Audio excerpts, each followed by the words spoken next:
Ministro, enquanto o senhor estava ocupando o cargo honroso de ministro do Trabalho, o senhor recebeu alguma vantagem indevida? Nunca, nenhuma, e fui absolvido de todas as acusações feitas. E passear de jatinho pago por uma ONG que tinha recursos do Ministério do Trabalho, não é uma vantagem devida? Em primeiro lugar, nobre relator, eu em nenhum momento tinha conhecimento de quem era aquele avião. Em segundo lugar, teve um processo sobre esse caso e foi também arquivado e absolvido. Então a justiça já fala por mim. Ministro, coincidentemente, na sua segunda passagem pelo governo Lula, o senhor mais uma vez é obrigado a renunciar ao cargo de ministro de Estado. Eu pergunto ao senhor, é padrão Lupe ser envolvido em denúncias de corrupção? Foi omissão deliberada ou o senhor funcionava como rainha da Inglaterra? Nenhuma das três opções que o senhor me dá são aceitas. A minha opção é seguir uma linha de coerência. A minha opção... Senhores, por favor. Por favor. A minha opção é seguir uma linha de coerência. A minha opção é acreditar nas verdades que eu as pratico. Continuo repetindo ao senhor que todos os processos que levantaram contra mim, em nenhum, eu fui...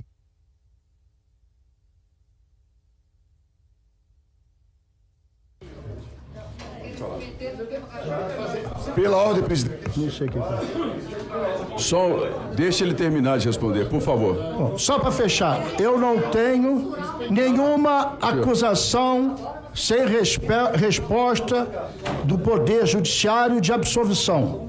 Em todas elas eu fui absolvido. O meu padrão de ato é um só: honestidade, lealdade, profundo amor ao povo brasileiro. Ministro, como é que o senhor... Relator, só um instantinho. Pela ordem, o deputado Orlando Silva. Presidente, é apenas para tentar colaborar com os trabalhos conduzidos por Vossa Excelência. Nós, na primeira sessão aqui realizada, elaboramos um plano de trabalho para a investigação da CPI. Sim. E nesse plano de trabalho discutimos que há um período, marco temporal, de 2015 a 2025, para que a CPI possa aprofundar as suas investigações.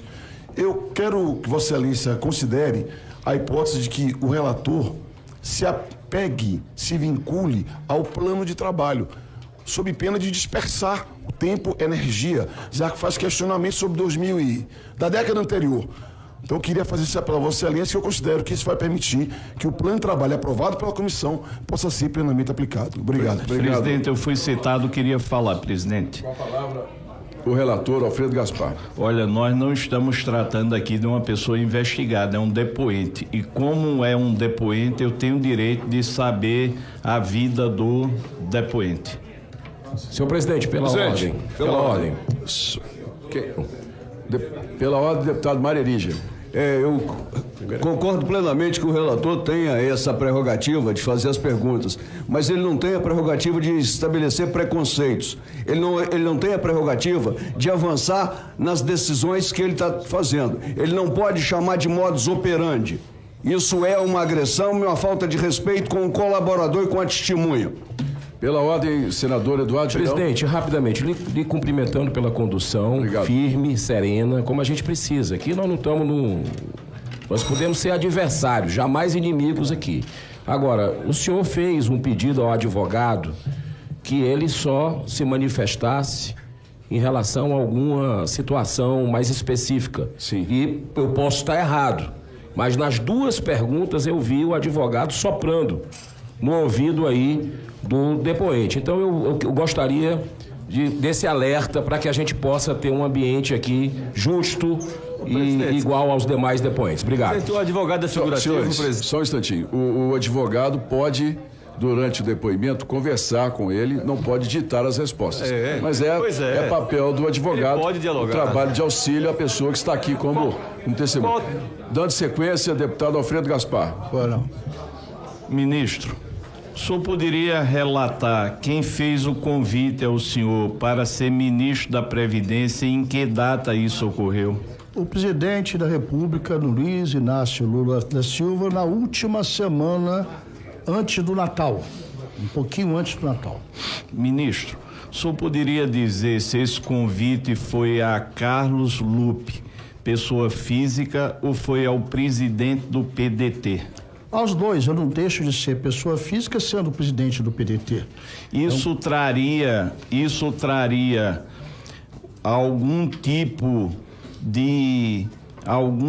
de acordo ou recomendação para que dentro do Ministério da Previdência o PDT fosse acomodado? Não teve nenhum pré-acordo, nenhuma determinação do presidente. Normalmente, qualquer ministro de Estado, quando vai para essa função, e é uma praxe do presidente Lula, ele deixa o ministro muito à vontade para montar sua equipe. E é claro que todos nós somos entes políticos. A representação que os senhores têm no Senado da República, da Câmara, eu, como presidente de partido hoje e ex-ministro de Estado, tenho minha prerrogativa de aceitar nomes, não aceitar nomes. O presidente Lula nunca me impôs nome nenhum. Houve nomes sugeridos por integrantes do parlamento ao senhor para ocupar funções de comando no Ministério da Previdência ou no INSS? Nunca houve especificamente um nome indicado por alguém.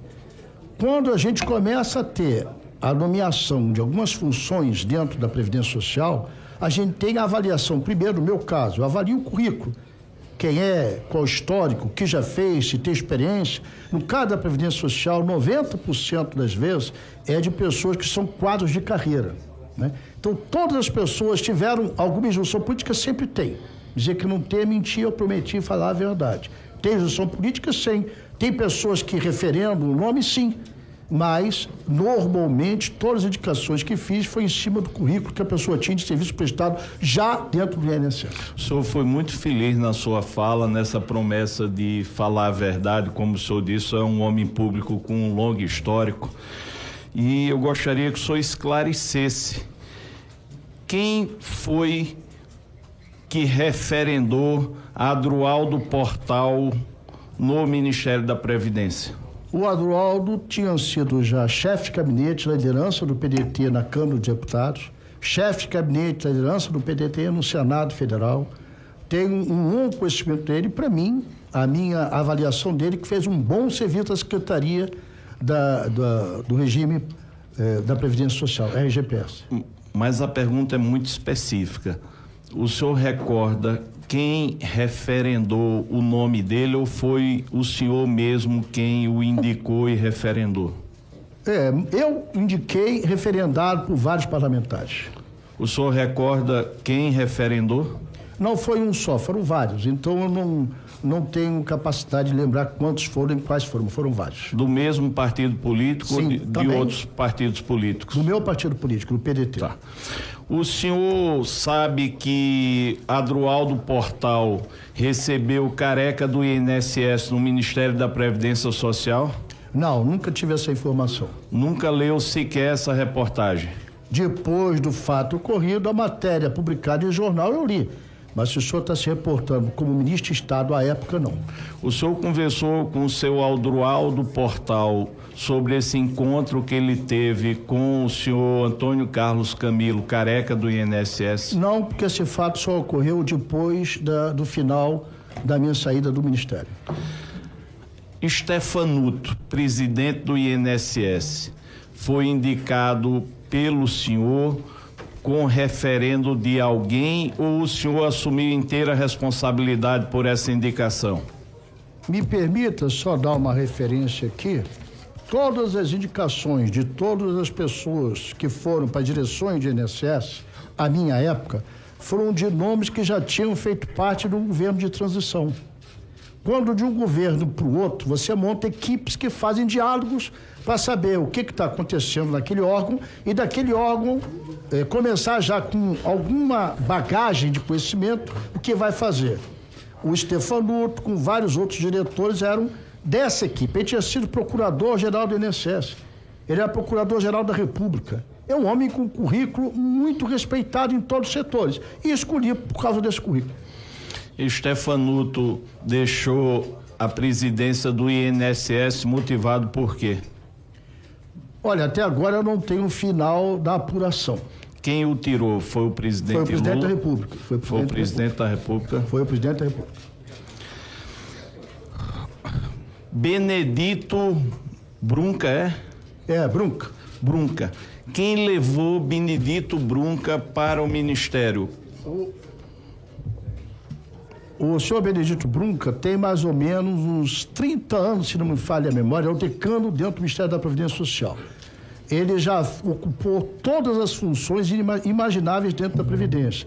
É um homem que me aparece como um homem muito gabaritado pelo seu histórico, pelo seu serviço prestado, e acabamos indicando ele também para a função que ele estava exercendo. O senhor me permite só retornar, que eu não captei, a questão do presidente Stefanuto. O senhor assumiu a responsabilidade da indicação dele ou houve também essa motivação de indicação política por outras pessoas? Não, a indicação dele foi absolutamente técnica, dentro do currículo que eu vi, muito apurado, tendo sido, como já falei, procurador-geral do INSS, procurador da República, tendo ocupado várias funções que me convenceu de que ele era o menor nome para o INSS. Só referindo, nobre relator, que antes nós tínhamos tido um outro, o Glauco, que tinha sido o primeiro que ficou respondendo por 3 meses até eu chegar ao nome de Stefanuto, que eu demorei um pouco para essa avaliação. Esse anterior, eu ia até perguntar sobre ele. Como é o nome dele? Glauco. Glauber. O seu Glauber saiu da presidência do INSS por quê? Ele estava respondendo pelo INSS, ele é a origem do Rio de Janeiro, meu estado de origem, ele me foi referendado por vários servidores e, como estava respondendo, eu resolvi indicar um para ser o presidente definitivo, que foi o doutor Stefanuto, ele voltou para o seu órgão de origem. Quer dizer que aquela farra de passagens, viagens, não interferiu em nada na exoneração dele? Tudo que tinha que fazer, eu fiz à época. Foi aberto um procedimento administrativo, que eles chamam de...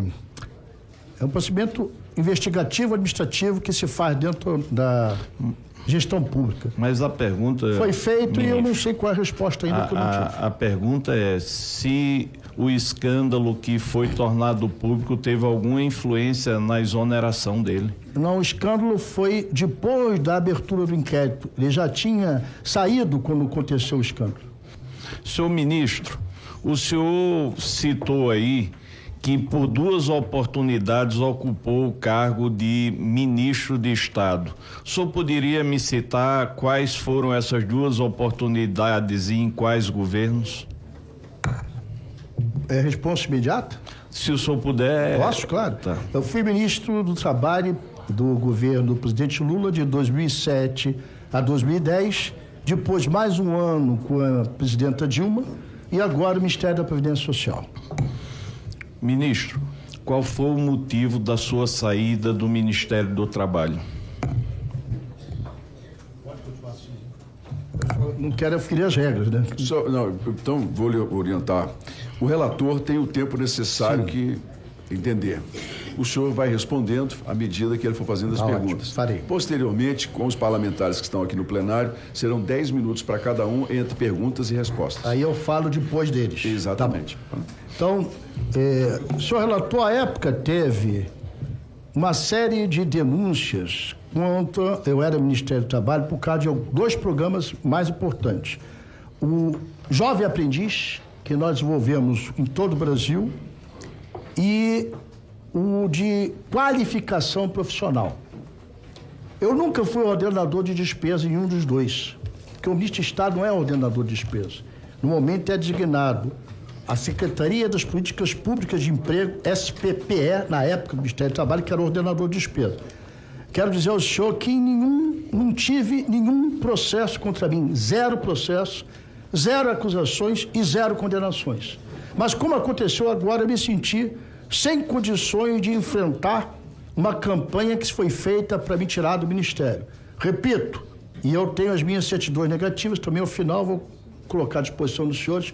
Eu tenho um vice que eu pedi com o Leonel Brizola. De 6 em 6 meses eu tive certidão negativa de tudo. A gente não sabe que ele não gosta da gente, que pode colocar alguma coisa ali. Então eu tenho a minha certidão negativa a apresentar aos senhores sobre a minha vida inteira e eu tenho muita consciência tranquila dos meus atos. Ministro, o senhor poderia dizer sinteticamente qual foi o motivo da sua saída do Ministério do Trabalho? Não teve motivo ético, até porque a própria comissão de ética me absolveu. O motivo da minha saída ficou insustentável pela campanha que se fazia política contra mim. E o senhor atribui isso a quem? Amigo, desculpe, relator, tem tantos os fatores que eu quero me resumir a um. Eu penso que quando você está numa função de ministro, você tem gente que não gosta de você pelas suas posições como ministro, externa, a oposição, e você tem gente de dentro do próprio governo que quer o teu lugar. Eu acho que somou os dois interesses até me